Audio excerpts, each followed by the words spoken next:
বাবা বাবা, পাড়ার মোড়ে ওটা কি হচ্ছে গো?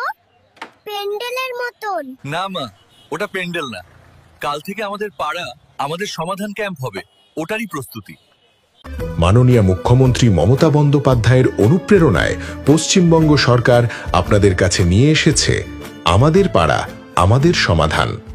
আমি এজন্য পশ্চিমবঙ্গের মানবিক জনদরদি মমতাময়ী মা মমতা বন্দ্যোপাধ্যায়কে আন্তরিক ধন্যবাদ এবং কৃতজ্ঞতা জানাই। ওনার মস্তিষ্ক প্রসূত এই প্রকল্প সারা পশ্চিমবঙ্গে নয়, সারা ভারতবর্ষেও সাড়া ফেলেছে। আমরা খুবই আনন্দিত এবং গর্বিত এরকম একজন মানবিক মুখ্যমন্ত্রীকে পেয়ে। দুটো যেটা হচ্ছে যে 3টে বুথকে নিয়ে 10 লক্ষ টাকা করে 30 লক্ষ টাকা, সেখানটায় ছোট ছোট কাজ 50,000, 60,000, 80,000 এই ধরনের কাজ, সবচেয়ে কোন কাজটাকে প্রাধান্য দিচ্ছেন আপনি? আমি কাঁথি পৌরসভার ভাইস চেয়ারম্যান। আমাদের এই কাঁথি পৌরসভায় 21টা ওয়ার্ড আছে।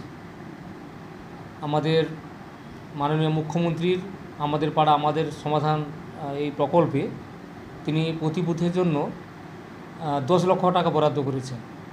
এখন আমাদের কাঁথি পৌরসভার 21টা ওয়ার্ডে আমাদের 57টা বুথ আছে, আর প্রত্যেকটা বুথে 10 লাখ টাকা করে বরাদ্দ আছে। সেই মতো আমাদের 21টা ওয়ার্ডে বিভিন্ন প্রকল্পে প্রায় 59টা বিভিন্ন প্রকল্প এবং আদার্স কিছু প্রকল্প পরে জোড়া হয়েছে। এবং এমনিতে আমাদের পৌরসভা থেকে রাস্তা, ড্রেন ইত্যাদি কাজকর্ম তো চলছে।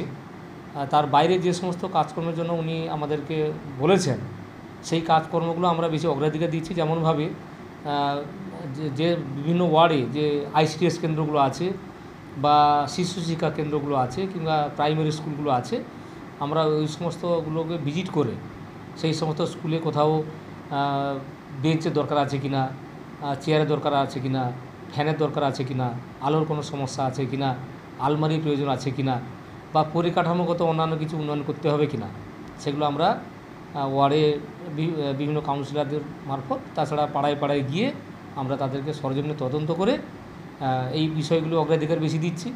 এবং সেই সঙ্গে কোথাও ছোট যদি জায়গা থাকে সেখানে একটা ছোটো পার্ক করার ব্যবস্থাপনা, কোথাও একটা বাচ্চাদের খেলার জন্য একটা দোলনা বসিয়ে দেওয়া, বা কোথাও কমিউনিটি টয়লেটের ব্যবস্থাপনা করা, বা মানুষের অন্যান্য যে সমস্ত স্কিমগুলো আমাদের রাস্তাঘাট, ড্রেন ইত্যাদির বাইরে যে সমস্তগুলো মানুষের পরিষেবা দেওয়ার মতো সুযোগ থাকে, পানীয় জলের কিছু ব্যবস্থাপনা থেকে শুরু করে অন্যান্য বিষয়গুলো আমরা দেখছি, যাতে